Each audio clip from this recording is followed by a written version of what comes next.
de las plantas, ¿ya? Entonces sabemos que las plantas absorben agua por las raíces y luego la botan como vapor por las hojas, ¿no? Por la superficie de las hojas. A eso se llama transpiración. Ahora, sí es posible medir la transpiración de las plantas, ¿ya? El problema es que es igual, es súper complejo porque diferentes plantas evaporan diferente cantidad de agua, dependiendo del grosor de sus hojas, depende del tamaño de sus hojas, depende de si el árbol tiene muchas hojas o pocas hojas, porque esas mismas hojas le dan sombra o menos, más sombra o menos sombra al árbol y permiten que haya más viento o menos viento en el árbol, ¿ya? Entonces, sí se puede, pero es sumamente complejo. Solo para que tengan una idea, se introducen en los troncos de los árboles unos termómetros y midiendo la diferencia de temperatura, ¿no?, entre los dos termómetros en el árbol, podemos saber a qué velocidad fluye el agua, o sea, la savia, dentro del árbol. Y esa velocidad de flujo nos dice en realidad cuánta agua se está evaporando. ¿Ya? Entonces, se puede, pero es complejo, así son los instrumentos, se lo pueden leer un poco en el texto si es que quieren, pero la cosa es que sí se puede medir la transpiración, pero es muy complejo. Entonces, como es complejo y habría que ver, ¿no?, cuánto transpira en tu zona, cuántos árboles tengo, ¿no? ¿Los árboles están sanos o están enfermos? ¿Son árboles jóvenes en crecimiento o ya son árboles viejos, ¿no? O sea, hay muchos factores que complican la existencia y eso no le gusta a la gente. Entonces, lo que han hecho es, han unido la evaporación directa de la superficie del agua, han unido eso con la transpiración de los árboles. Y a eso lo han llamado evapotranspiración, ¿ya? Evapo de evaporación y transpiración de transpiración.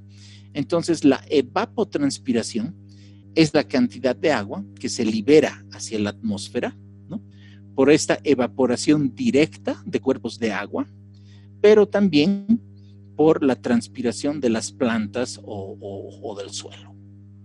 ¿Ya? ¿Se entiende esto?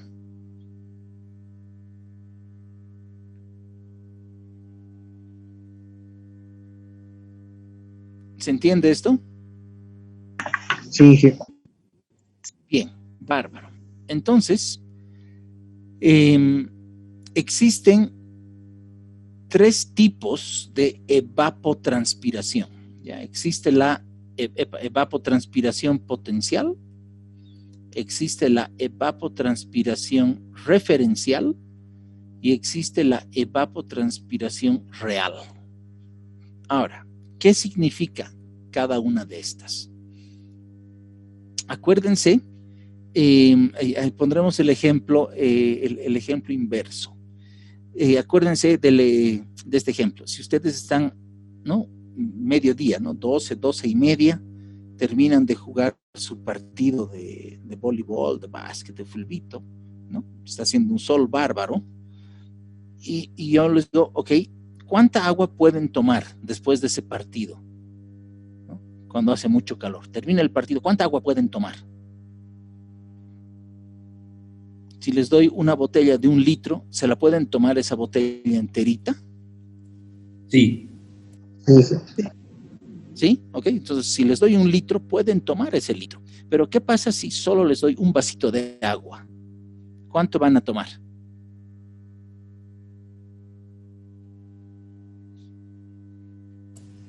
El vaso. Exacto, la cantidad de agua que está en el vaso. Entonces, potencialmente podrían tomar 1 litro. O sea, si les doy 1 litro, pueden tomar ese litro. Pero si les doy solo un vaso, o sea, no van a poder tomar todo 1 litro, porque en el vaso no entra 1 litro, solo entra 200 ml. ¿Ya? Entonces, una cosa es lo potencial y otra cosa es lo real. ¿Se entiende esto? Sí, jefe. Sí, jefe. ¿Sí? Perfecto, ¿ya? Entonces, lo mismo pasa con la evapotranspiración potencial, ¿no? Y la evapotranspiración real. ¿Ya? Imagínense, si ustedes tienen en el tanque evaporímetro, ¿no? Imagínense si ustedes tienen en el tanque evaporímetro, ¿no? Me invento, 50 litros. Ok, potencialmente pueden evaporar estos 50 litros. Pero ¿qué pasa si en el tanque solo hay 5 litros? O sea, solo van a poder evaporar 5 litros. ¿Se entiende eso? De nuevo, súper importante que entiendan la diferencia entre potencial y real. Bien, entonces, cuando hablamos de evapotranspiración potencial, significa cuánta agua se podría evaporar si es que hubiese una cantidad infinita de agua.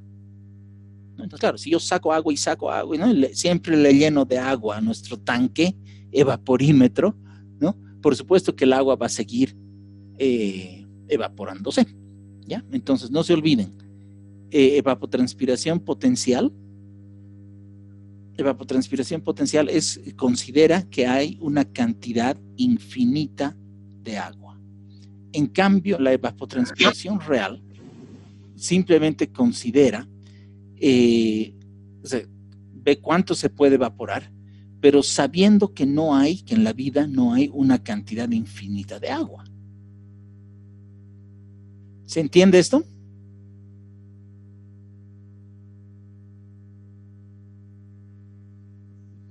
Sí, Bien, jefe. muy bien, ¿ya? Y entonces viene el tercer tipo de evapotranspiración, que es la evapotranspiración referencial. No es lo mismo comparar cuánto evapora un suelo sin vegetación, ¿no? Un terreno sin vegetación, a cuánto evapora un terreno con vegetación. Y no es lo mismo si esa vegetación va a ser árboles de eucalipto o va a ser cultivo de maíz o de arroz, ¿no? O sea, no es lo mismo. Entonces, para poder comparar valores, entonces tenemos que usar una referencia. Y en este caso, la evapotranspiración referencial sería una superficie cubierta por césped de 10 centímetros de altura. ¿Ya? Y obviamente, la evapotranspiración referencial también considera que hay una cantidad infinita de agua. ¿Se entiende esto?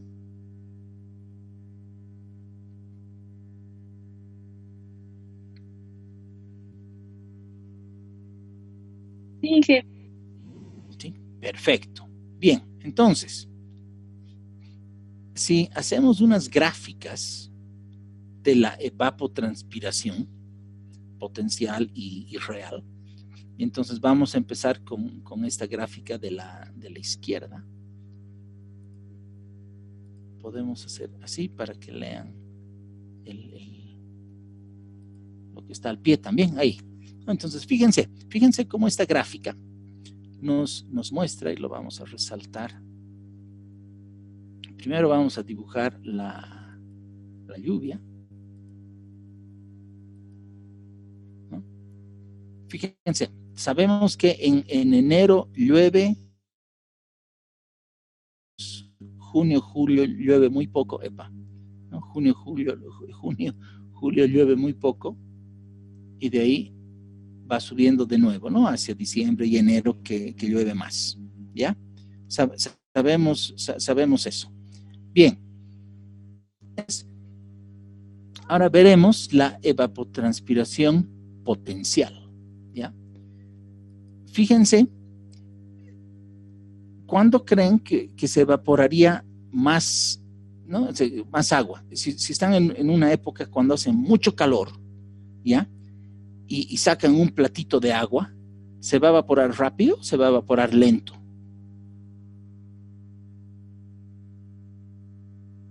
¿Qué creen? Rápido.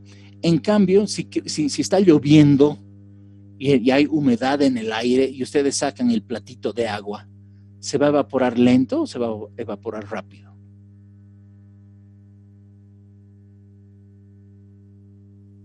Lento. Exacto, ¿no? Y eso es lo que nos dice esta gráfica. Fíjense cómo dice que en enero, en febrero, o sea, cuando llueve, la evapotranspiración es baja. Y conforme se va secando el ambiente, la evapotranspiración va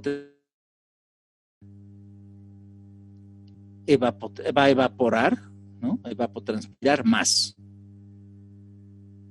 ¿Ya? Claro, asumiendo que cuando estamos en la época seca, sacamos ese platito con agua. Pero ahora la pregunta es, si estamos en época seca, no hay pues agua disponible para que se evapore. ¿Estamos de acuerdo? Entonces, Sí. ¿cómo sería la evaporación? ¿No? Entonces, se va la evaporación real, ¿no? Se va a evaporar mientras hay agua. Pero cuando deja de haber agua, porque deja de llover, entonces como ya no hay agua disponible para evaporarse, pues no se evapora hasta que vuelve a empezar a llover. ¿Se entiende eso? Entonces, fíjense cuando en la realidad tenemos poca evapotranspiración, porque no hay agua disponible, la evapotranspiración potencial nos dice que más bien hay mucha evapotranspiración. Fíjense la diferencia que hay. ¿Ya? Entonces, una cosa es la evapotranspiración potencial, es lo que se evaporaría si es que hubiese agua, y otro es lo que realmente se va a evaporar cuando no hay agua. ¿Se entiende esto? Sí, Inge. Inge, tengo una duda. Adelante, dime. ¿Cómo sería la tendencia para una evaporación referencial? Evapotranspiración, perdón, referencial. Ya. Fíjense, hemos dicho que la evapotranspiración referencial asume que hay cantidad infinita de agua, es decir, que siempre hay disponibilidad de agua. Entonces, ¿a cuál creen que se va a acercar?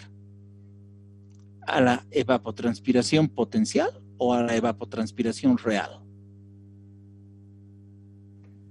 La potencial. Exactamente, exactamente, a la potencial. ¿Por qué? Porque siempre hay agua. Entonces, si siempre hay agua, ¿no? Entonces sería algo así.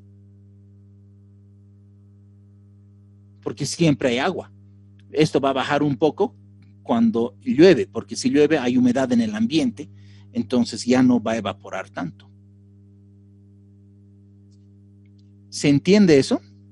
No sé, los que han tenido la oportunidad de viajar, los que han estado en Santa Cruz, por ejemplo, durante un surazo, o los que han estado en los Yungas o en el Chapare cuando llueve, si está lloviendo y ustedes están mojados, ¿se secan rápido o tardan en secarse?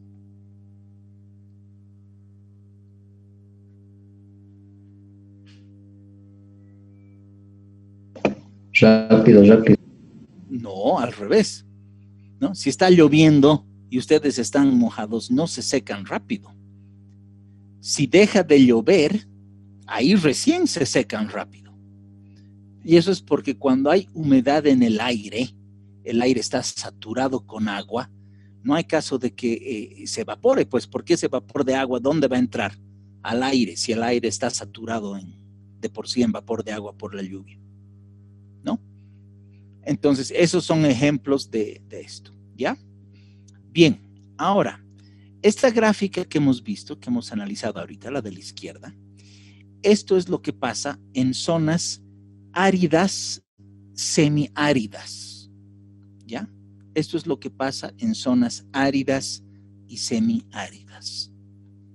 ¿Qué pasa en las zonas donde tenemos mucha lluvia, ¿no? Durante todo el año, ¿no? Casi llueve todo el año.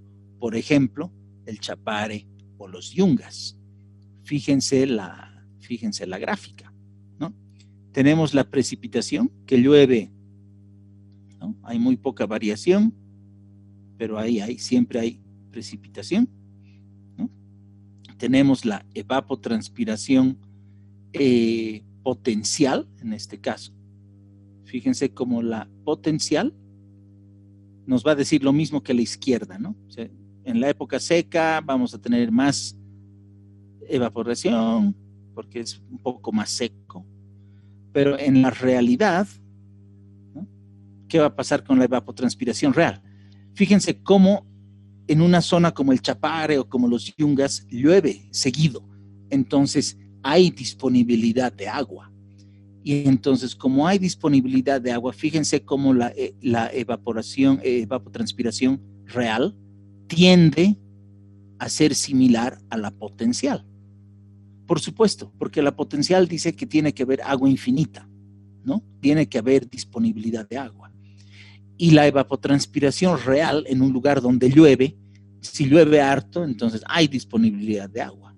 Por eso la tendencia es casi la misma. Y mientras más húmedo sea el lugar, por supuesto esto se va a aproximar cada vez más a la potencial. ¿Se entiende esto? Sí. Inge, tengo una duda. Adelante, dime.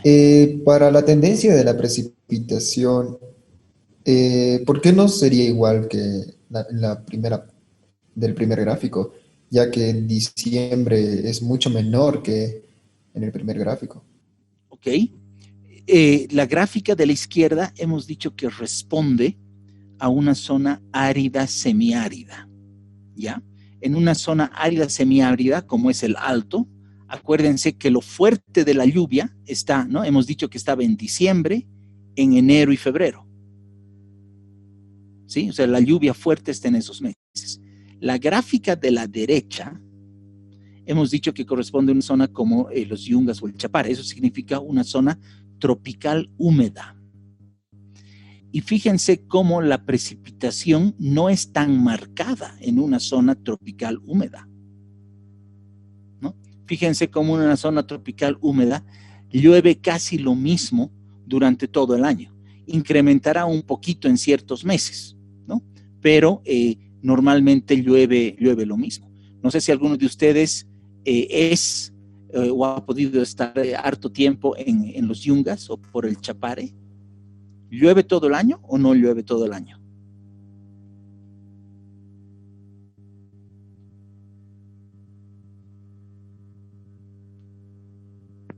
En los Yungas sí llueve. ¿No ve? Llueve todo el año, ¿no? Lloverá un poco más efectivamente en diciembre, en enero, pero no es que deja de llover en marzo, abril, mayo. La diferencia no es tanta como en una zona árida, semiárida, ¿ya? Por eso es que las curvas de precipitación son diferentes, ¿ya? Una cosa es el altiplano, zona árida, semiárida, y otra cosa es zona tropical húmeda.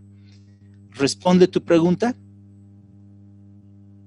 Sí, Inge, gracias. Sí, perfecto, bárbaro, ¿ya? Entonces, fíjense cómo cuando usamos el término de evapotranspiración potencial, es una pérdida del balance. Acuérdense cuando veíamos la forma del balance hídrico, era entradas menos salidas, ¿no? Y una de las salidas era la evapotranspiración. Pero la pregunta es, depende cuál usamos. Porque si usamos la potencial, en realidad estamos diciendo que va a haber mucha pérdida, pero es que esa es la potencial. Si hablamos de la real, fíjense cómo la pérdida es menos. ¿Se entiende esto? ¿Ya? Súper importante. En otras palabras, cuando se hacen balances hídricos y utilizan la evapotranspiración potencial, o sea, cuando se hacen balances hídricos para zonas áridas, semiáridas, y utilizan evapotranspiración potencial, en realidad ese balance va a ser un balance mentiroso, porque dicen que la salida es alta, pero es que en realidad no es alta porque no hay agua para perder. ¿Se entiende esto? Sí. ¿Sí? Perfecto, ¿ya? Entonces, el mensaje de esto, si ustedes ven balances hídricos para zonas áridas, semiáridas, y están utilizando evapotranspiración potencial, no se olviden que están sobreestimando las pérdidas. ¿Ya? Como a mí me gusta decir, ese es un balance mentiroso. ¿Ya? Porque toda esta diferencia, ¿no? Todo esto que es de la diferencia, eso es lo que ese balance está considerando. Es inexistente, es irreal. ¿Ya? En balances hídricos, en zonas tropicales, húmedas, no hay mucho problema porque la evapotranspiración real se acerca a la potencial. Pero de todas formas puede haber todavía una diferencia, ¿no? Donde están sobreestimando las pérdidas. ¿Se entiende esto?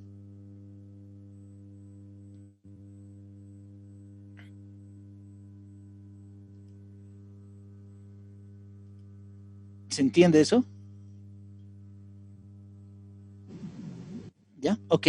Les pongo el ejemplo. Aquí hay texto. Fíjense. Ustedes van a encontrar muchos balances que les decían, ¿no? En el caso del alto. Va a decir, en el alto llueve 600 milímetros al año. Esa es la entrada. ¿Ya?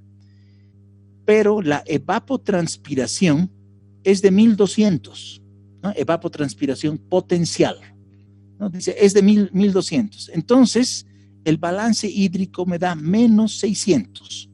Y ellos dicen, no, aquí hay déficit de agua. ¿No? Dicen, no, aquí falta agua. ¿Ya? Pero, qué genial, ¿no? Primero que este es un balance. Ahora, díganme ustedes, 600 milímetros, eso es lo que llueve en todo un año. Pero en el alto, ¿acaso no hay riadas? ¿Acaso no se desborda ese canal que va camino a Viacha? ¿Sí o no?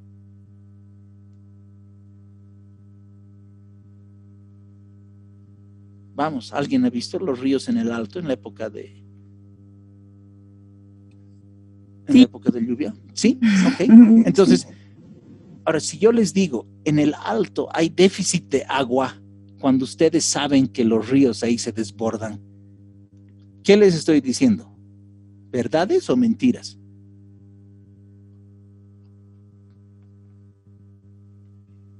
Mentiras. Exacto, ¿no? Exacto. Y eso es porque estoy tomando valores anuales.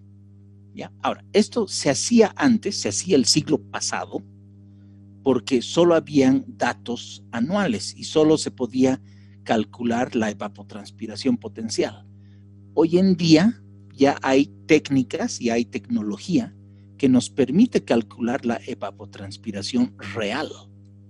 Entonces, como ya podemos calcular la o medir la evapotranspiración real, ya no es necesario utilizar la potencial. Y entonces ya nos evitamos sobreestimar las pérdidas. Entonces, fíjense, con este mismo caso del alto, ¿no? Que lo mismo sucede en el Chaco, por si acaso, ¿no? En el Chaco llueve algo así como, por decirles, 200, ¿ya? Y claro, la evapotranspiración potencial es 1200, entonces, no, aquí hay 1000 de déficit, o sea, aquí hay déficit de agua, ¿no? Pero en el Chaco igualito llueve hartísimo en enero y llueve harto en febrero. Deja de llover marzo, abril, etc. Entonces, si empezamos a ver estos balances mes por mes, entonces nos vamos a dar cuenta que los meses de lluvia no hay déficit, sino hay exceso hídrico. Y los meses secos sí hay déficit hídrico. ¿Se entiende esto?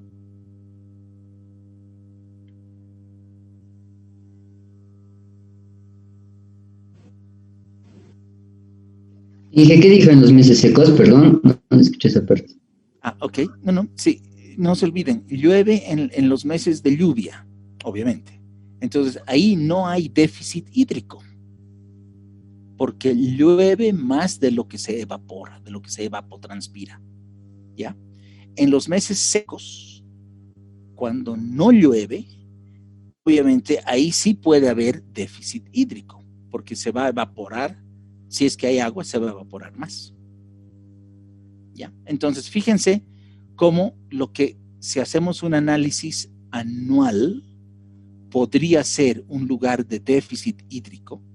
El rato que hacemos un análisis mensual, ya deja de ser una zona de déficit hídrico todo el año, sino más bien se vuelve en una zona de exceso hídrico. ¿Se entiende eso?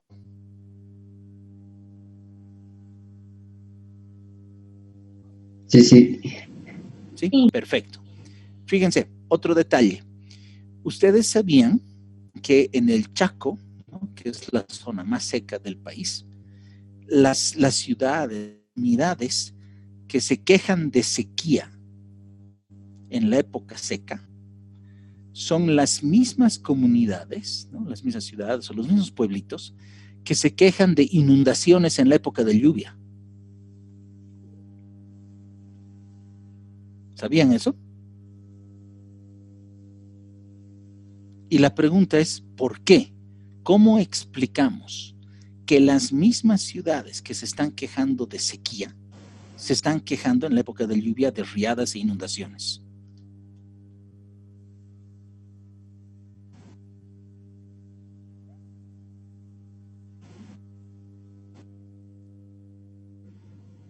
Vamos, ¿a alguien se le ocurre?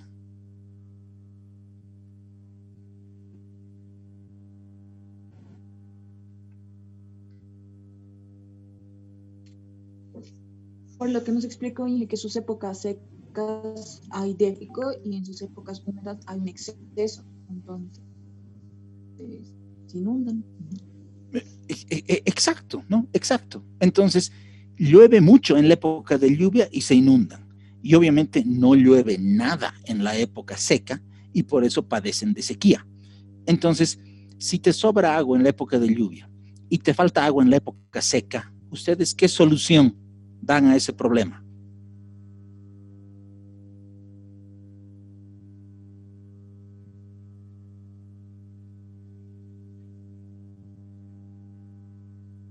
Almacenar el agua.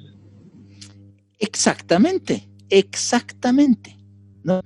El ejemplo más clásico para esto es si a ustedes por su trabajo o por la mesada que reciben, si ustedes tienen harta plata a principios de mes porque ya les han pagado su sueldo y les falta plata a finales de mes, ¿cuál es la receta? ¿No? Si les sobra plata las primeras 2 semanas de mes y les falta plata las últimas 2 semanas de mes, ¿cómo solucionan ese problema? Ahorrando la plata en las primeras 2 semanas para que les alcance para las últimas 2, ¿sí o no?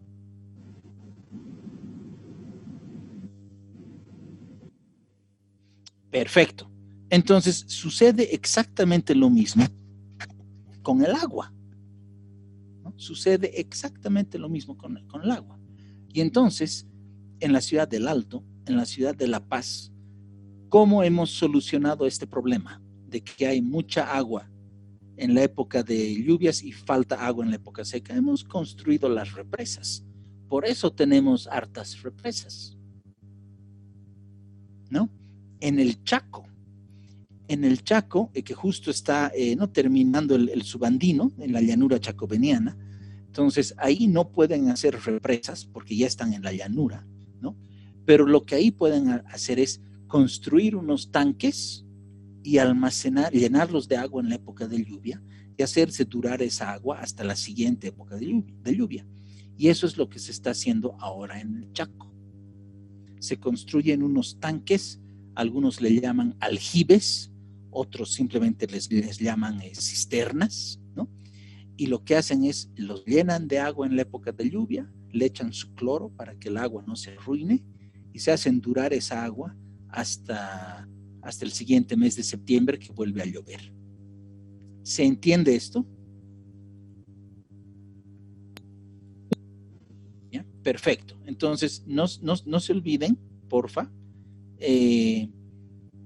No se olviden entonces, si ustedes ven para zonas áridas, semiáridas, balances hídricos que han utilizado evapotranspiración potencial, esos balances son mentirosos, no vayan a creer, ¿ya? Si ustedes ven balances anuales, duden de lo que están viendo, porque están viendo puro promedio. La tendencia es hacer balances mensuales. Y ahí es más real, ahí ya realmente podemos ver cuándo sobra agua y cuándo falta agua. ¿Se entiende esto?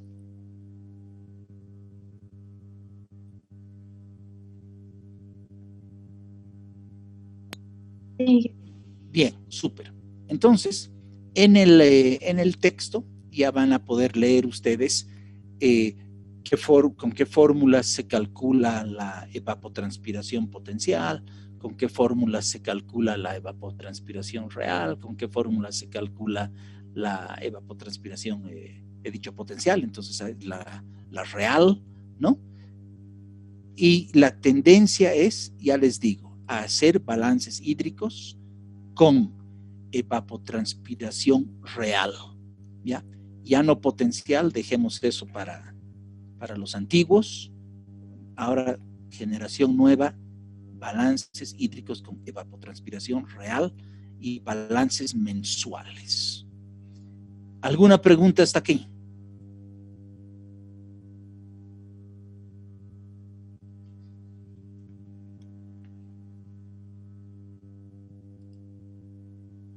En el caso del Chaco que usted está explicando, no es una dificultad el hecho de que al almacenar el agua en las épocas secas sea, no sé, susceptible de evaporarse muy fácilmente.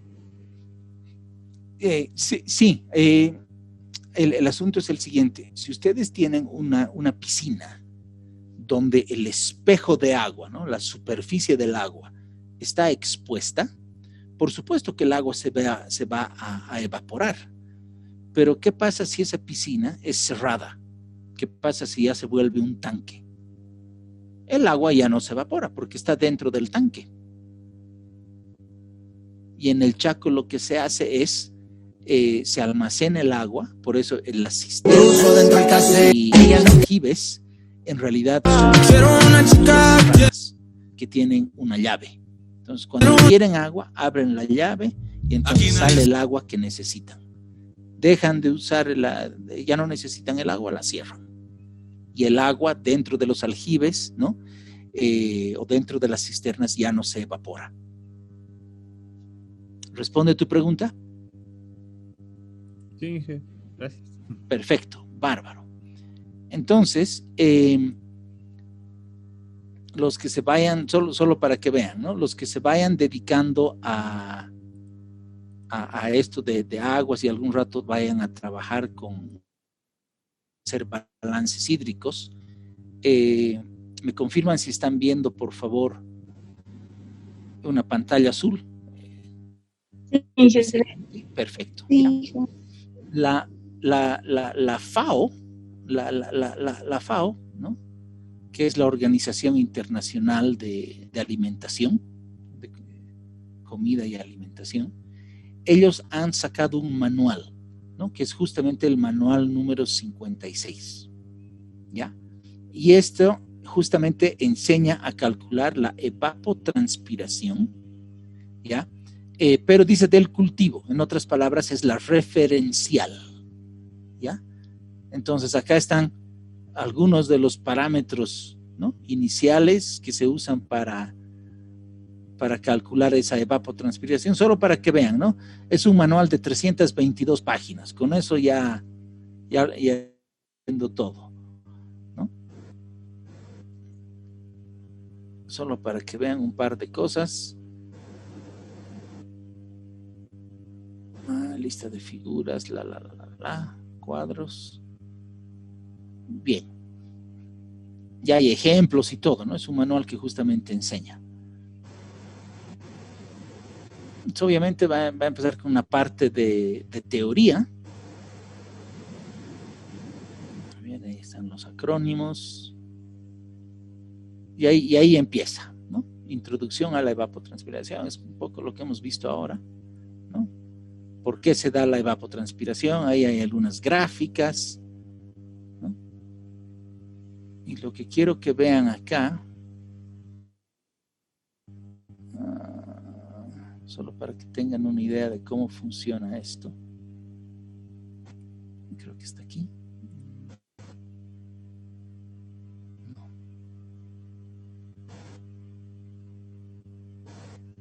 No. Toda la teoría de evaporación y de evapotranspiración les va a dar ahí.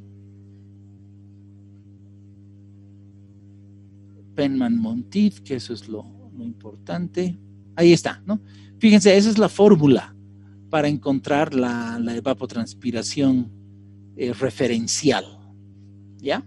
Solo para que tengan, todo se calcula, todo está en tablas, no es difícil, pero es largo, ¿ya? Solo para que tengan una idea. Entonces siempre van a escuchar por ahí, para evapotranspiración, Penman-Monteith, esto es, ¿ya?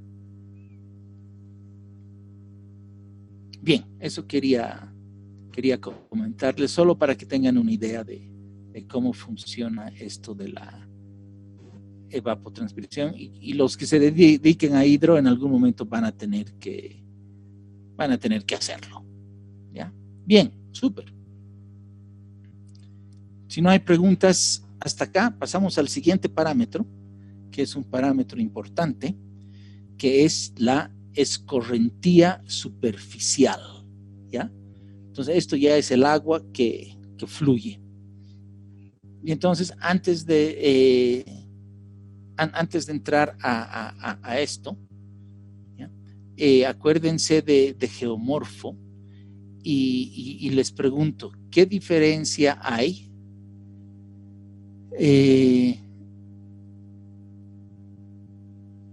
entre, por ejemplo, un río, un arroyo?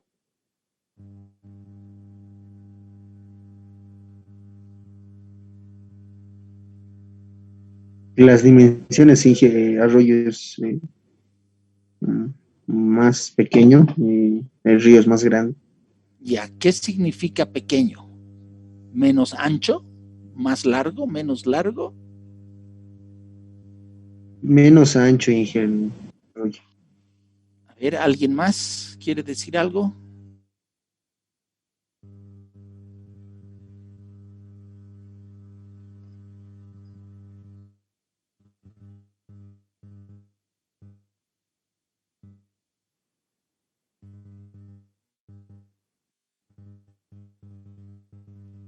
Un arroyo tiene menos caudal, ¿no?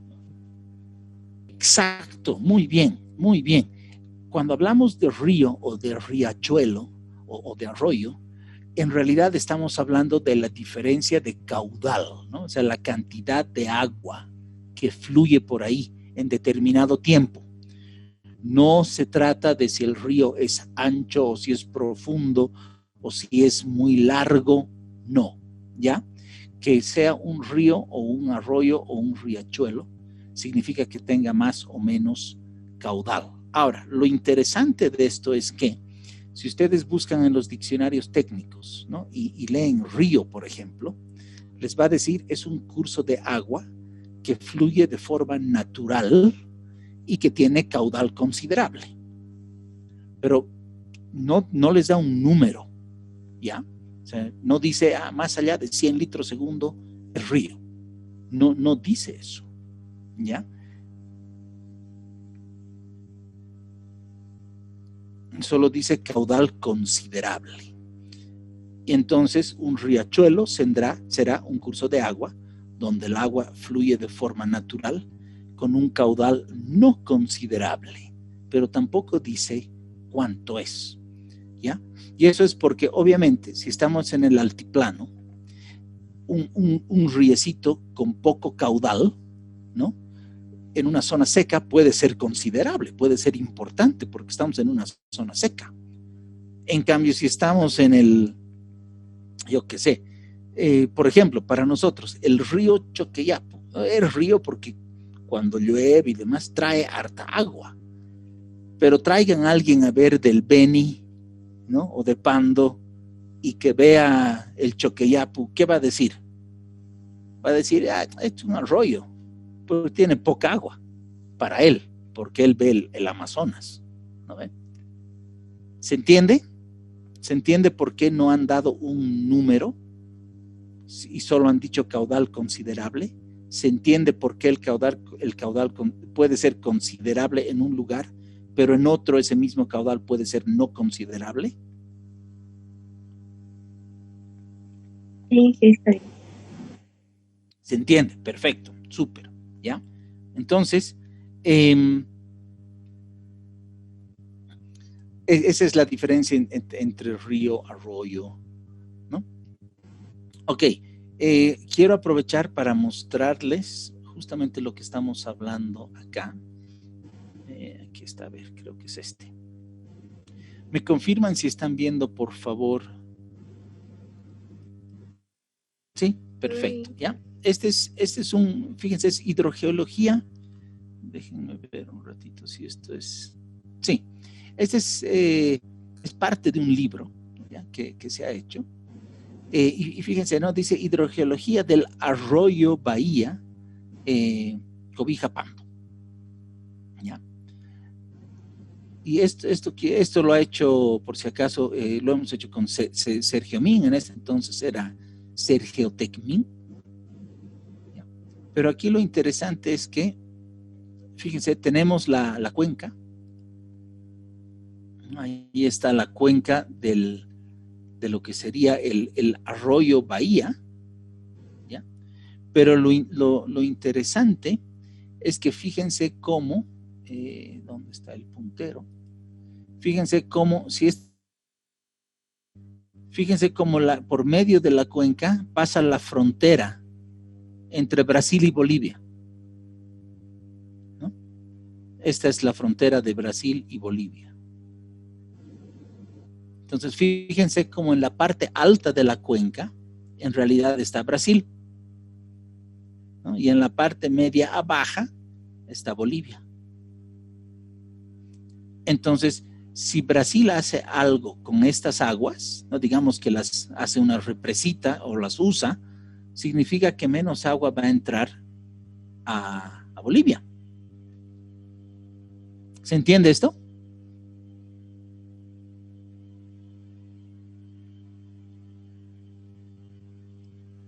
Sí.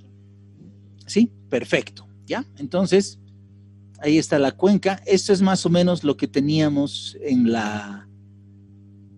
Este es el paisaje, ¿no? de Cobija. Dice paisaje ondulado, ¿no? Típico de la cuenca Arroyo Bahía. Entonces, claro, es ondulado porque es paisaje terciario a cuaternario, ¿no? Tenemos zonas con bosques, zonas con pastizales y obviamente los ríos.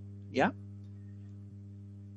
Tenemos la geología, ¿no? Fíjense cómo debajo de los árboles tenemos un suelo permeable, donde no hay árboles y ya son zonas de ganadería, como el ganado camina y pisa, ese suelo se vuelve semi-impermeable. Como ya no hay mucha raíz que abra huecos, ¿no? Acuérdense de geomorfo, erosión, o que es meteorización física por acción de raíces, ¿no? Biológica. Como ya no hay mucha biología que meteorice, entonces el suelo se va volviendo, se compacta, se va volviendo semi-impermeable, ¿no?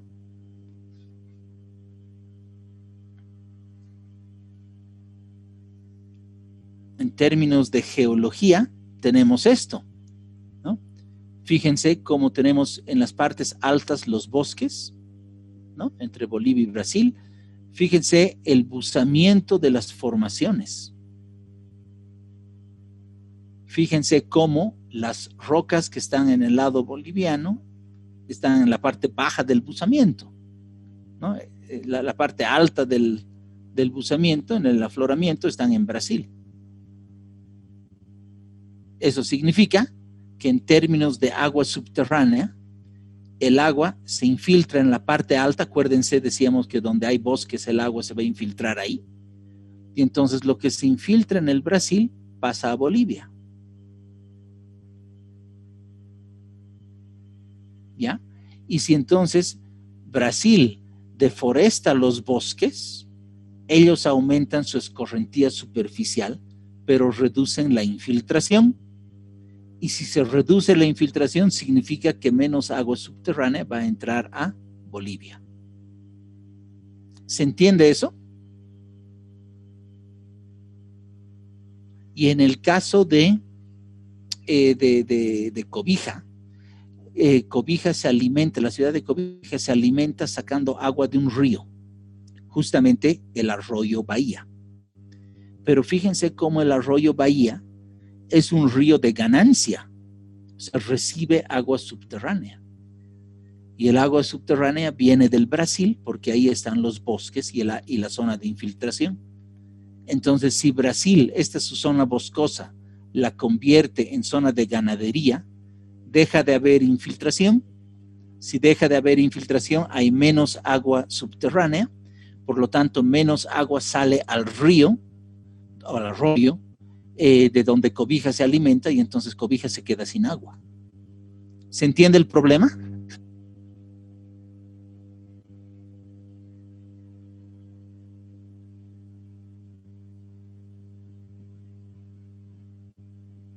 Bien, y entonces, esto quería mostrarles. ¿Dónde está esto? En una de estas, en hidrogeología debe estar el mapa. Aquí está. ¿Me confirman si están viendo por un mapita acá? Sí. Sí, perfecto. Fíjense cómo este es el límite de la cuenca, ¿ya? Que además es transfronteriza, pero se ha hecho el límite del acuífero. Y fíjense cómo el límite del acuífero sale de la cuenca,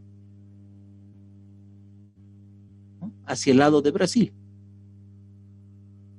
Entonces, toda esta zona de acá es parte del acuífero, que es más grande que la cuenca, donde está el arroyo Bahía, que es donde está la toma de agua para Cobija.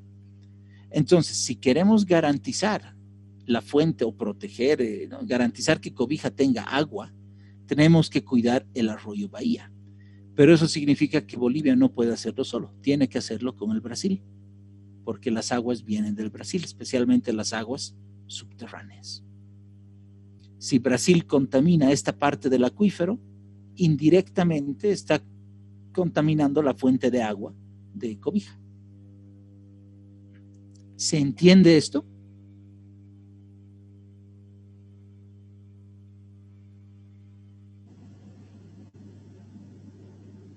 Más o menos. Bien, entonces se entiende la importancia de ver la geología y se entiende la importancia de ver o se entiende que el agua puede entrar en un país y fluir hacia otro país, y lo que hagamos en un país puede afectar lo que está en otro país. Sí, es justamente lo que nos estaba explicando en la primera clase. Exactamente, ¿ya? Entonces, lo que ya hemos visto, ahora les estoy mostrando un caso de la vida real, ¿ya? Y de estos hay varios ejemplos en Bolivia. Bien, súper. Entonces, ya les he mostrado ese texto.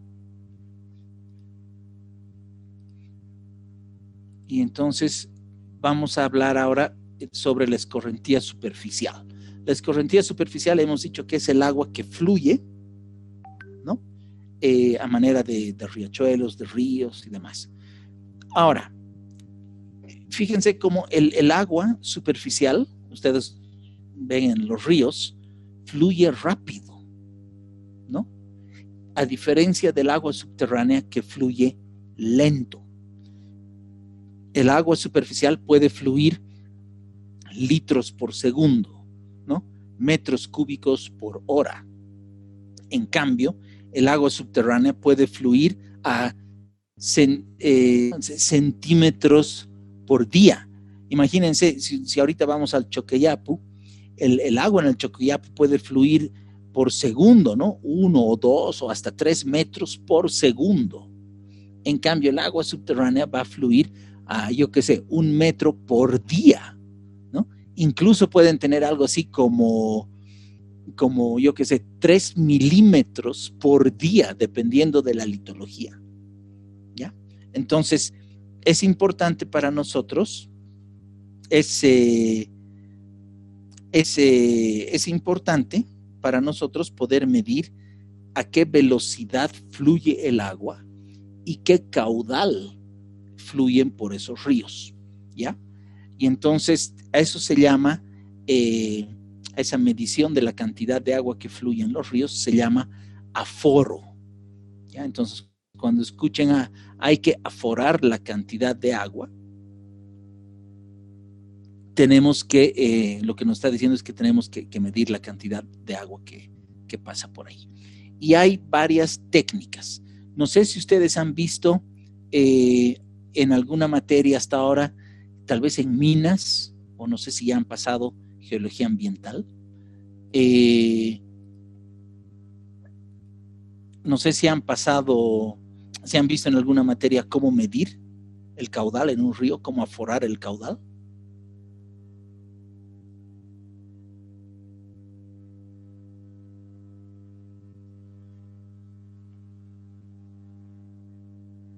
¿Nadie? ¿No han visto cómo se afora caudal? ¿No? Ok, muy bien. Entonces, vamos a ver varias técnicas, ¿ya? La primera técnica es la técnica del flotador, ¿ya? Técnica del flotador. Epa, ¿ya? ¿Y en qué consiste esta técnica? Esta técnica consiste en buscar un tramo del curso de agua. Puede ser un río, puede ser un riachuelo, un arroyo, ¿no? Y la cosa es que sea lo más recto posible, ¿ya? Y entonces en esa sección lo más recta posible es marcamos un punto, ya lo vamos a llamar A, y marcamos otro punto. Y este punto, la distancia hay una distancia entre A y B, ¿ya? Hay una distancia. Luego vamos a medir el ancho del río, ¿ya? Y vamos a medir un promedio, ¿no? O sea, vamos a hacer un cálculo, una estimación de la altura que tiene el agua, ¿ya? Tenemos largo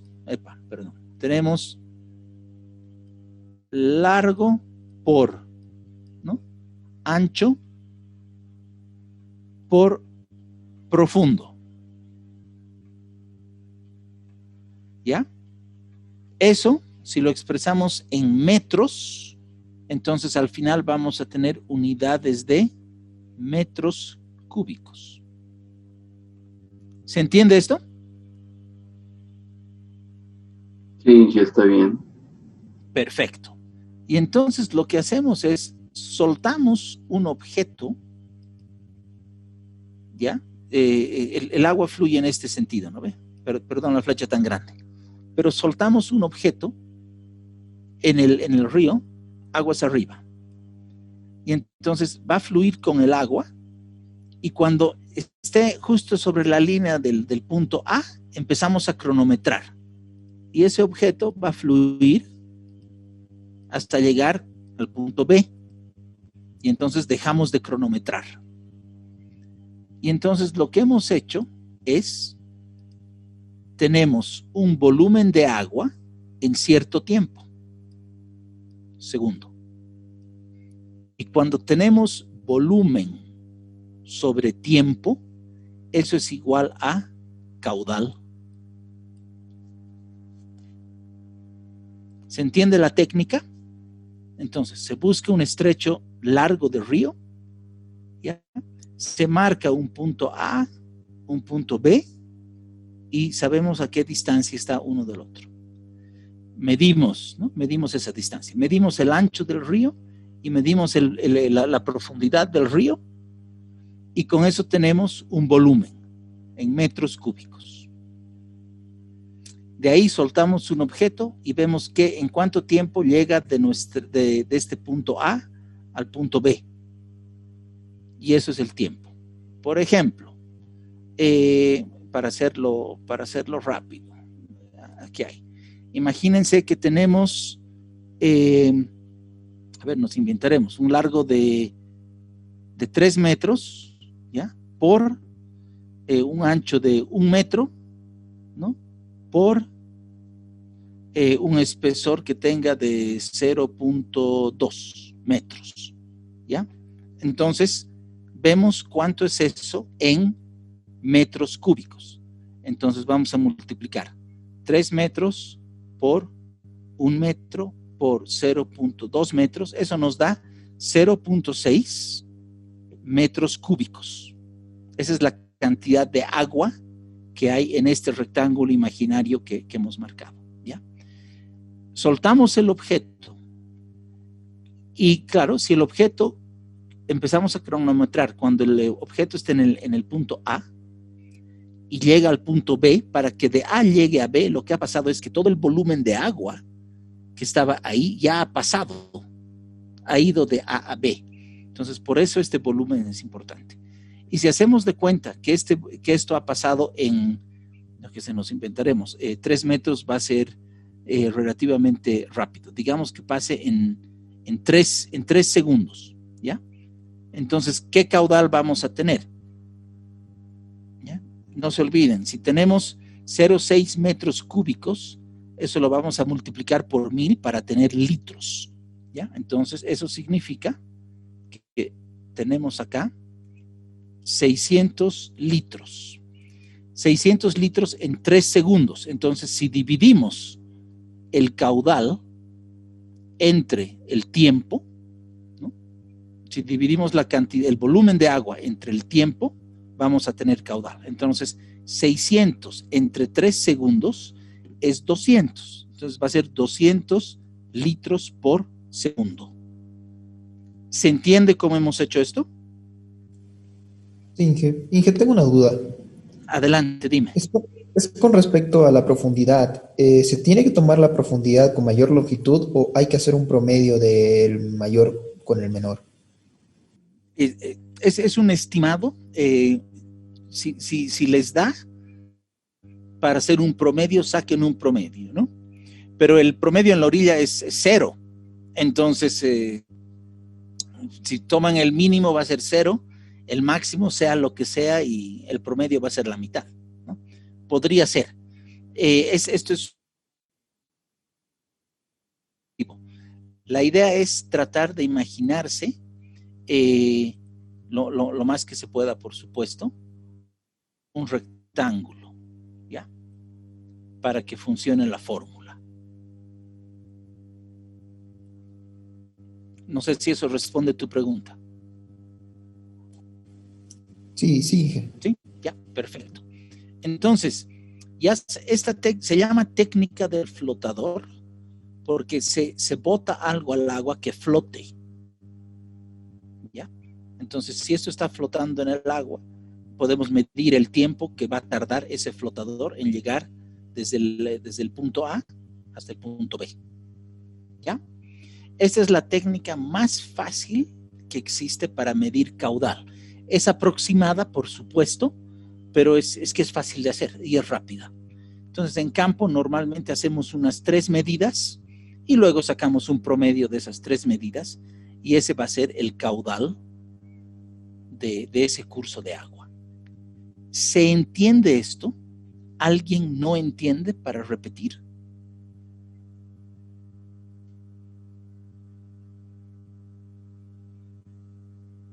Está bien, Inge.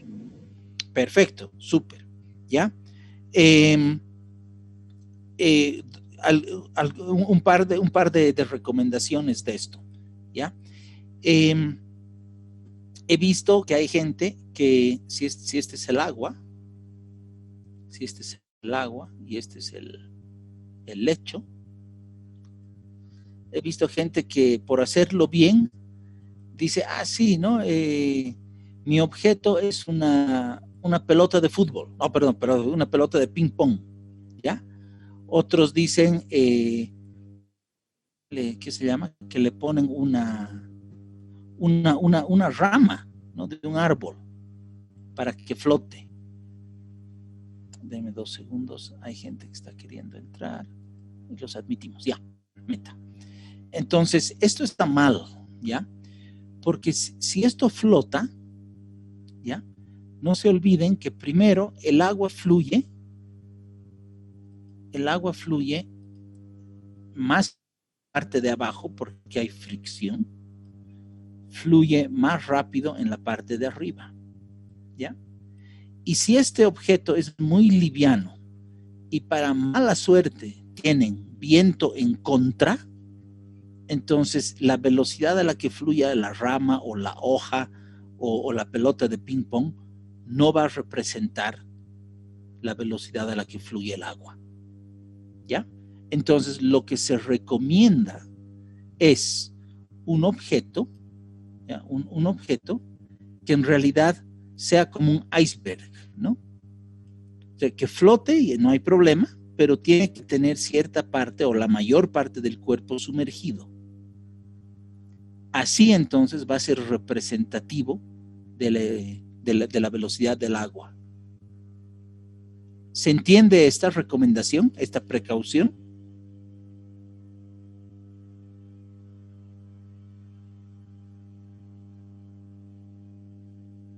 Sí, que está. Perfecto, súper, ¿ya? Muy bien.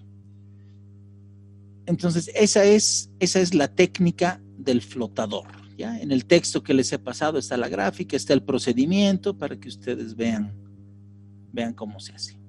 Bien, hay otra técnica que es la técnica del molinete.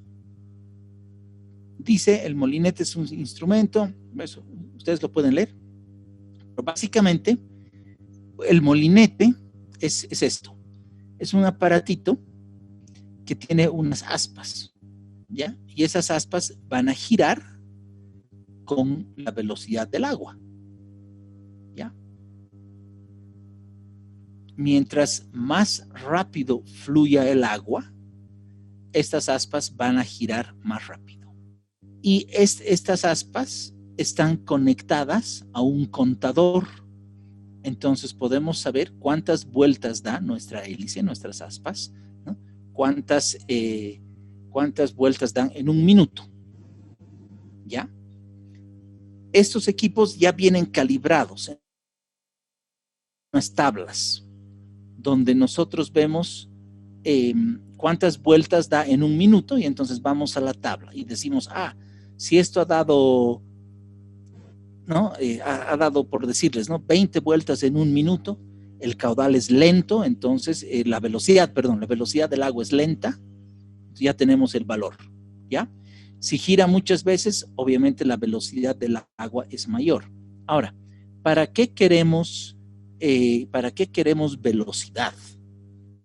Y esto se los escribo acá. ¿Alguien tiene una idea de para qué queremos velocidad? ¿Para qué nos sirve tener la velocidad a la que fluye el agua?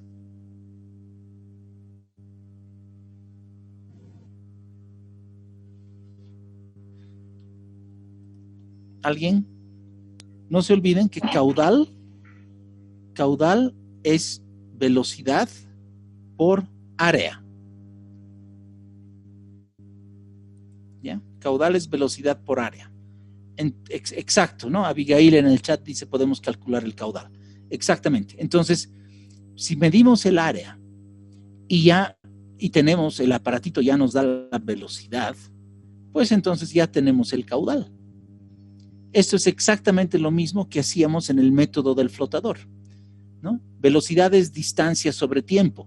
Por eso nosotros encontrábamos, medimos la distancia y medimos el tiempo, ¿no? Para tener velocidad.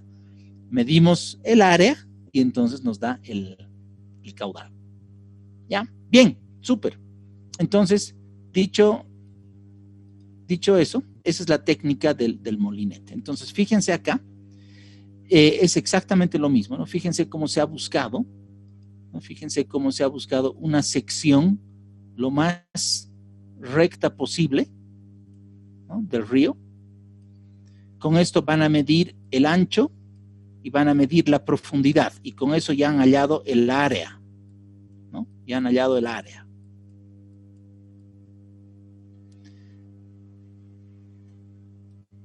Entonces, si tienen el área, con el molinete van a medir la velocidad y problema solucionado, ¿ya? Ahora, el molinete se coloca en el agua vista arriba, es decir, que el flujo del agua tiene que estar en este sentido, ¿ya? Las aspas siempre van contra el flujo del agua, de tal forma que todo el palo y todo el contador y demás no afecta la velocidad del agua. Entonces, en el caso de la foto, ¿no?, en el caso de la foto, fíjense, las aspas aquí están en amarillo, entonces el agua está fluyendo en este sentido, ¿no? ¿Se entiende eso? ¿Se entiende hasta aquí lo que es el molinete?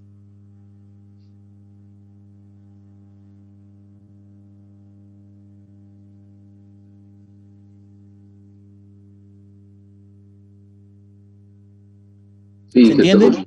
todo bien. Ya, perfecto, bárbaro. Entonces, este molinete que tiene aspas es un molinete mecánico, ¿ya?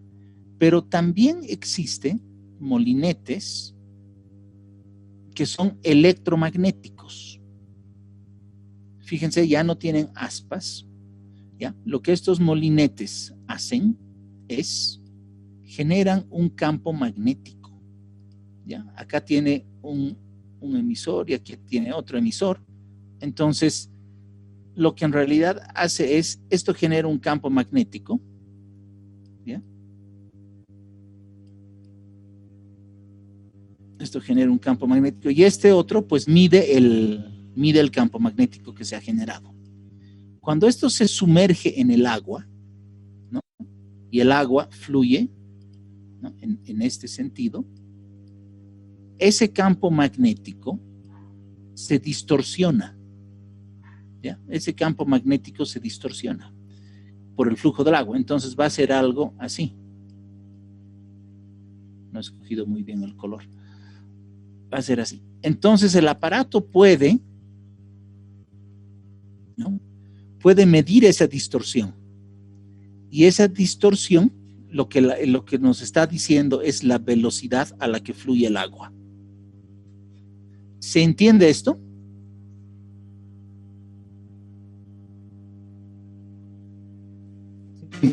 Hola, ¿qué tal? Perfecto. Bárbaro. Bienvenidos ¿Ya? a este Entonces, tutorial ese de es un, cómo pasar misiones así de difíciles como molinete, esta, ya que pues derribamos a absolutamente todos los enemigos. Ya, este es el asalto a la fortaleza. Acá hay un ejemplo, Se de llama nuevo esta esto ya misión, es nos está tirando esta de foto en cohetes. realidad es Necesitamos romper el transformador que está ahí arriba. donde se está midiendo. Para mí fue muy difícil el encontrar caudal, un video que explicara esto, ¿no?, entonces fluye para activar la de mira forma avanzada, porque cuando no voy a decir natural, presionamos caudal el que fluye lanzador por este canal, del tirachinas, ¿ya? pues nomás nos deja Es el seleccionar enemigos que estén caso de la alrededor vida nuestro, real, no nos está deja haciendo lo mismo seleccionar hacia dónde Bien, apuntar ahora, manualmente. ¿cómo se hace Entonces, esto? El procedimiento ya está descubrí en el texto. cómo solucionamos esto. Pero en este caso, Vamos a tirar el es muy transformador. Se soluciona importante. dando dos toques de la parte El molinete izquierda es un método mucho de más la pantalla. preciso que Dos toques la y se técnica activa de la vista manual. que la técnica de Sin esta vista no podemos del darle el flotador, transformador. ¿ya? de Entonces allá. lo que se hace es, si esta es la orilla del curso de agua, este es el nivel de agua en el, vamos así, más que se vea. Este es el nivel del agua en el río, ¿ya? Se toman las medidas de profundidad, ¿ya?, en diferentes lugares del río o del riachuelo, ¿ya? Eso, ahí. Entonces, dibujando con esas profundidades, si ya hemos medido esas profundidades, lo que estamos haciendo es estamos dibujando la forma del lecho del río. ¿Ya? Bien. Y entonces lo que se hace es, para cada uno de estos puntos, se miden 2 veces las velocidades. Uno a 20% de profundidad y otro a 80% de profundidad. 20% de profundidad, 80% de profundidad. 20%, 80%. ¿Se entiende esto? ¿Ya? A 20% y a 80%. A 20% y a 80%. ¿Ya? Entonces, esto nos va a dar velocidades. Y lo que se hace es, se generan unas áreas, eso está descrito en el texto, ¿no? Entonces, fíjense cómo con estas medidas, con estas medidas, básicamente lo que hacemos es generar unos bloques, ¿no? Esto lo vamos a dividir ahí al medio, esto lo vamos a dividir al medio.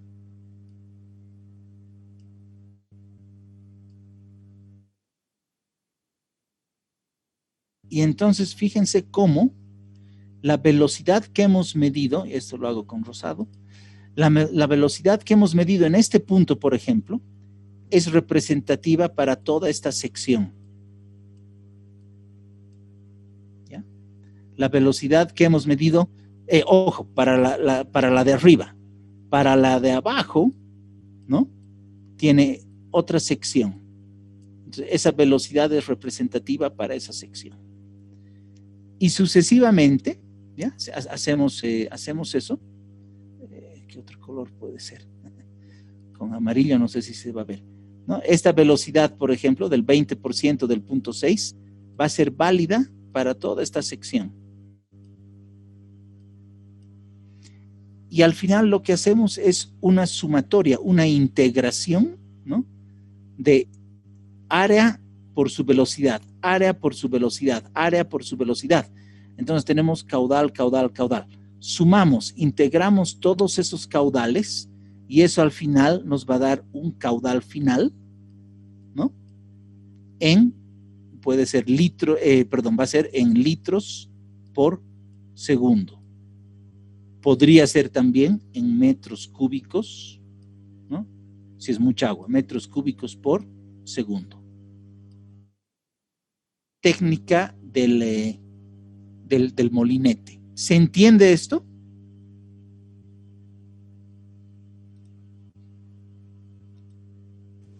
Sí. Perfecto, ¿ya? Y para que tengan una idea, les voy a compartir ahora, ¿dónde está esto? Les voy a mostrar unas fotos de cómo se puede medir bueno, ya.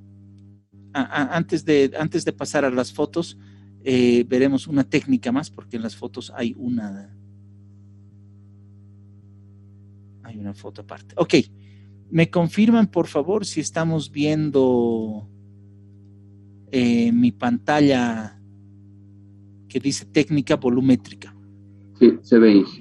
Perfecto, bárbaro. La técnica volumétrica es lo más sencillo que hay.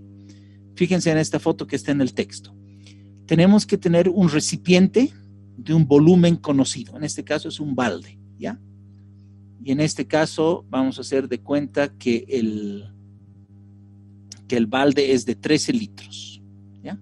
Es de 13 litros. Entonces, simplemente cronometramos en cuánto tiempo se va a llenar el balde. Digamos que el balde se llena en 13 segundos. ¿Ya? Entonces, sabemos que caudal es igual a ¿qué? A volumen de agua sobre tiempo. Litros por segundo, ¿no? Litros por segundo. Entonces, en este caso ideal, 13 litros, que era el balde, se ha llenado en 13 segundos. ¿Cuál es mi caudal? El caudal va a ser igual a 1 litro por segundo. ¿Se entiende eso? Sí. ¿Ya? Esta es la técnica del método volumétrico. Súper sencillo, ¿ya? Este recipiente se acomoda al tamaño que ustedes necesiten. Vamos a ver fotos, ahí les voy a mostrar. Esto puede ser un turril, puede ser un tanque de 1000 litros, puede ser un vasito, ¿no? de 200 ml. Todo está en función al caudal, ¿ya? Bien, entonces ya hemos visto hasta ahí el método volumétrico más. Ahora sí paso a mostrarles las fotos. Me confirman, por favor, si estamos viendo en pantalla una foto. Sí, se nota. ¿Sí? Ok, bárbaro. Fíjense cómo en campo, fíjense, esto es un arroyito, ¿no? De poca profundidad, no hay un tramo recto, entonces no podemos usar la técnica del flotador. Esto es tan poquito que tampoco vamos a usar la técnica del molinete, ¿no?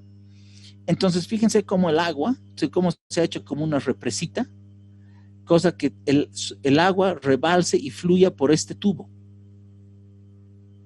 Entonces ya tenemos una salida de agua y aquí abajo hay un hueco, entonces podemos meter el balde de 18 litros aquí abajo. ¿Ya? Entonces así es como es en campo.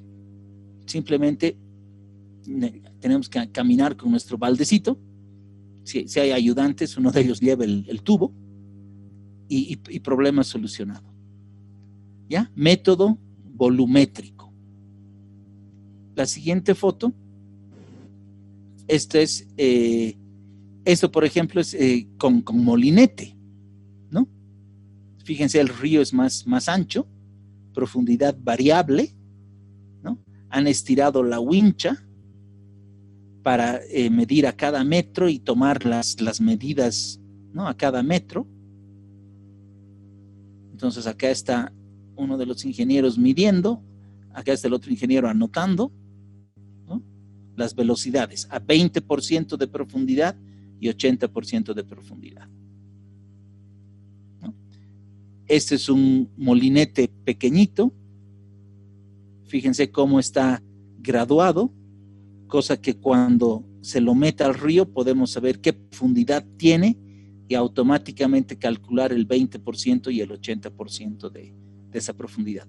Esta foto está media borrosa, pero fíjense, este es el molinete, ¿no? O sea, en la base de este tubo, ¿no? Está el molinete, ahí se ven las hélices, ¿no?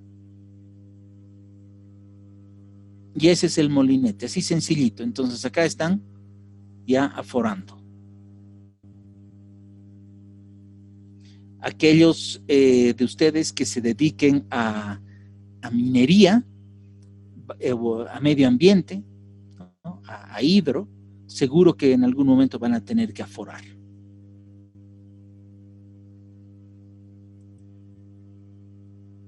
¿No? Entonces, si tienen suerte, fíjense cómo el agua en este sector está en el tobillo, ¿no ve? En este sector ya es más hondo y fíjense ya, ¿no? Así es el trabajo en campo. Y ahí está, en otro sector están aforando.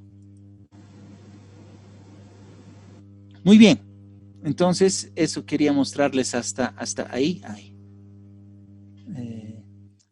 Quería mostrarles hasta ahí esas fotos con esas técnicas. ¿Alguna pregunta hasta acá sobre la técnica del flotador, la técnica del molinete o la técnica volumétrica?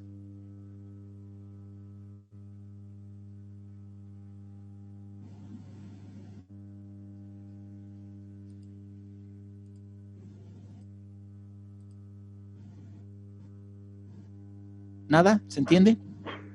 No hay ninguna regla, ¿no? Digamos, para tal agua usar el flotador o el molinete magnético. Uno ya ve su conveniencia. La técnica del flotador se utiliza en cursos de agua pequeños, ¿ya?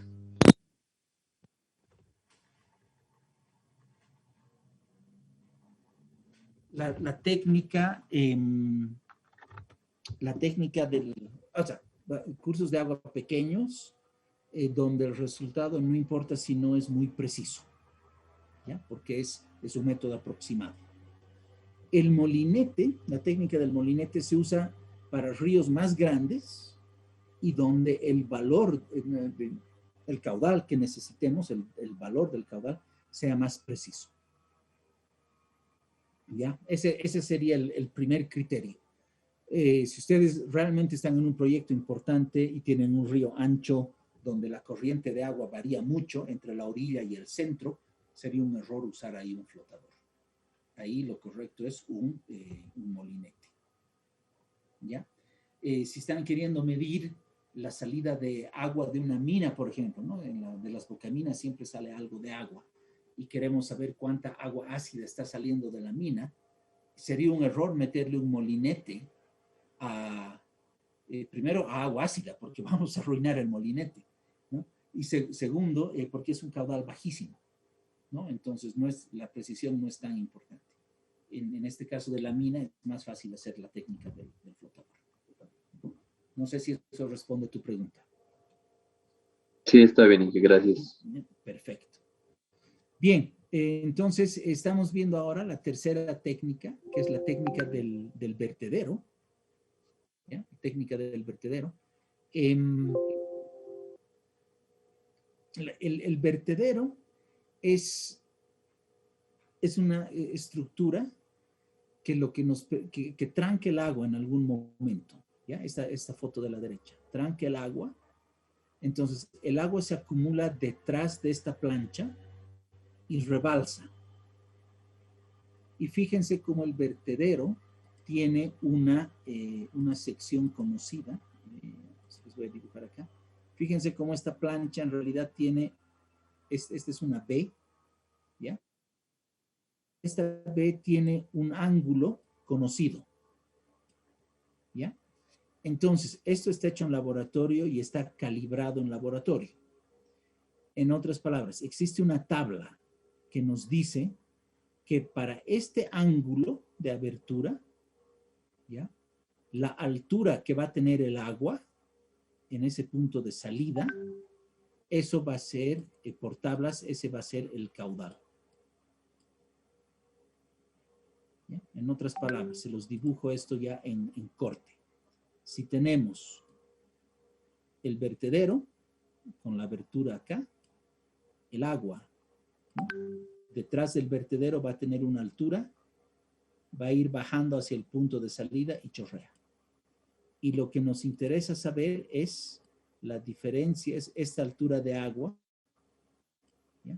Entre la superficie del agua y el fondo del vertedero, que sería la B chica, ¿no? Esa altura, con esta tabla, nos va a permitir, con la tabla calibrada específicamente de para este vertedero, nos va a dar el caudal. ¿Se entiende? Esto les encanta a los civiles porque es bien sencillo, ¿ya? Lo importante que tienen que saber es que cada vertedero tiene su propia fórmula y tiene su propia tabla en función al ángulo que existe acá, ¿ya? Y de ahí es simplemente medir la altura, ir a la tabla y ya está solucionado el problema. Bien, igual con esto, este es un vertedero partial. Fíjense cómo lo que hace es reduce la entrada del agua. Se los marco esto en rosado para que... Fíjense cómo acá la sección del canal es ancho, acá es angosto y acá es ancho de nuevo, ¿no? Entonces, como el agua entra por una sección ancha y esa sección se cierra, el agua se va a acumular aquí atrás y al acumularse va a tener cierta altura. Midiendo esa altura, ¿ya? Y sabiendo la relación entre la sección ancha y la sección delgada, igual hay tablas y fórmulas para encontrar el caudal. Súper sencillo, ¿ya? Todo vertedero partial igual viene con sus tablas y sus fórmulas estándares. Es cuestión de medir el nivel del agua antes de la salida y pasando la salida, reemplazar en la fórmula y con eso ya tenemos el caudal. ¿Ya? Cultura general para que sepan que existe y si algún rato tienen que trabajar con esto, es cuestión de leer un poquito. ¿Ya? Bien, existen otras técnicas, ¿ya? Por ejemplo, la técnica de la concentración química, la técnica del sonar o de la luz, ¿ya? Existe otra técnica que lo vamos a poner acá, técnica del radar, y con eso quiero terminar con ustedes la clase de hoy. Dejo de compartir y comparto Si están viendo mi pizarra, porfa.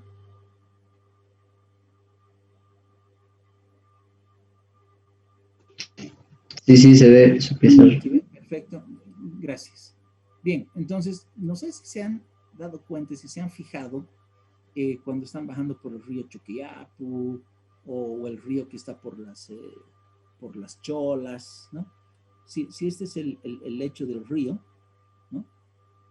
Tienen el muro, ¿no? Tienen el muro y después ahí hay como un palo, no es un poste en realidad, no es un poste que tiene una salida así y aquí tiene un cono y acá atrás tiene una caja, ¿no? Que no tienen las letras SAT y tiene un número y unas letras, por ejemplo SAT 3H, ¿ya? Por ejemplo. ¿Qué es lo que hace esto? Esto es un radar, ¿ya? Esto es un radar. Y lo que hace este radar es emite, ¿no? Pulsaciones de radar. En 2 segundos vamos a cambiar de color. ¿Ok? Emite unas pulsaciones de radar que sabemos a qué velocidad viajan, ¿no? Esas ondas de radar, pulsaciones de radar, van a llegar al piso, o sea, al lecho del río, cuando no tiene agua, y entonces van a rebotar. Van a rebotar. Y como sabemos a qué velocidad viaja esta onda, sabemos cuánto tiempo tarda en ir y en volver. Y como sabemos la velocidad, sabemos que velocidad es distancia sobre tiempo. Conocemos a qué velocidad va la velocidad es distancia sobre tiempo. Sabemos, ¿no? A qué velocidad sabemos a qué velocidad viajan estas ondas. Medimos el tiempo, porque este sensor tiene un tiempo, ¿no? Entonces, fíjense cómo tenemos velocidad y tenemos tiempo. Entonces, podemos encontrar la distancia. La distancia entre el radar y el piso de un río sin agua, ¿ya? Cuando llueve, baja el agua, ¿no? Viene el agua. Y entonces, este radar, esta pulsación del radar, llega al agua, ¿no? Y rebota. Entonces, sabemos la velocidad a la que fluye, medimos el tiempo, y entonces nos da una distancia. Y esa distancia que nos está dando, básicamente, es la altura del agua, ¿no?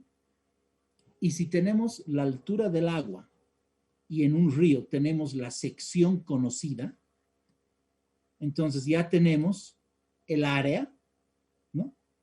Y si esta área es conocida, sabemos que la velocidad a la que fluye el agua nos da el caudal.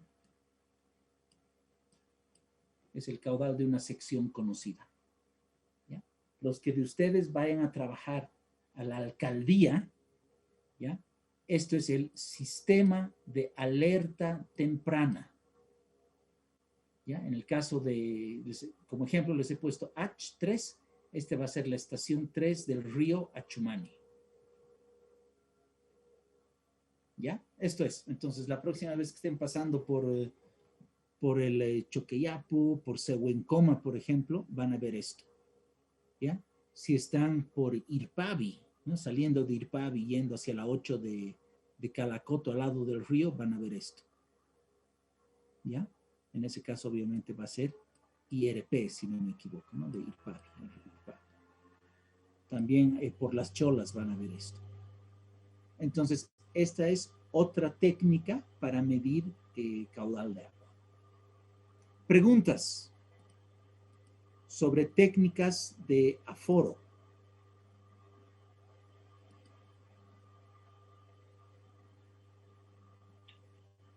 Inge, cuando hice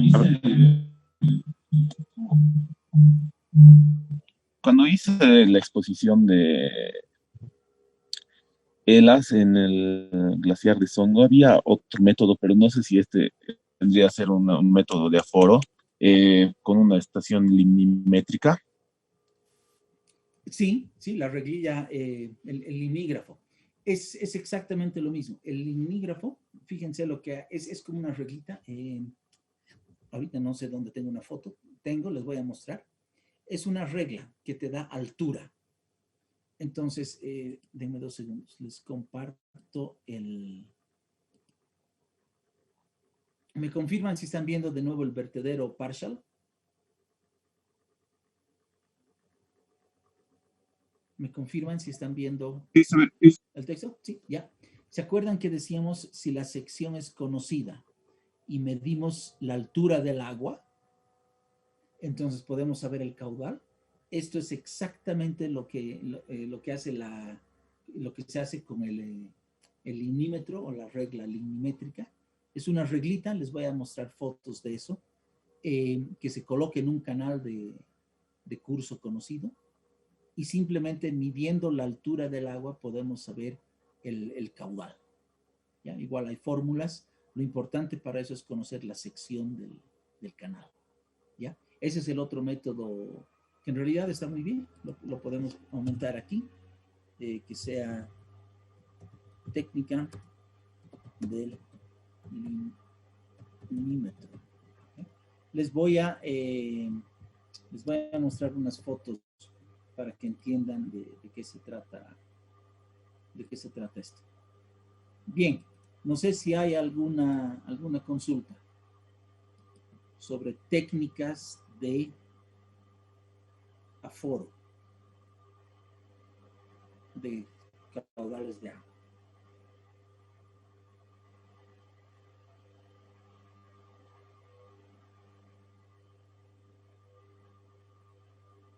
Bien. Ahí quedamos. Vamos a ver mañana infiltración, que es lo último que nos falta. Que medimos infiltración, pues ustedes ya saben ahorita cómo medir los parámetros para hacer un balance hídrico, ¿no? Ya saben de dónde se consigue precipitación, ya saben medir escorrentía superficial, ya saben cómo se calcula evapotranspiración, ¿no? Con esas fórmulas de Thornweight y demás, y mañana vamos a ver infiltración, y con eso ya tendrían las herramientas para calcular, para hacer un balance hídrico. ¿Alguna consulta, alguna pregunta?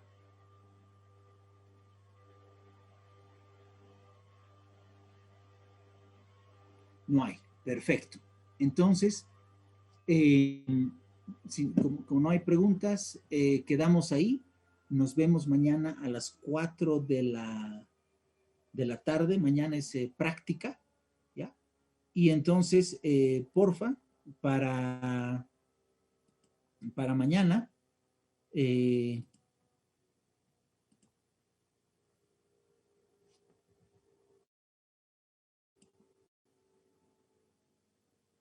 para mañana, porfa, tengan calculadoras a la mano, ¿ya? Por favor. Vamos a necesitar esto.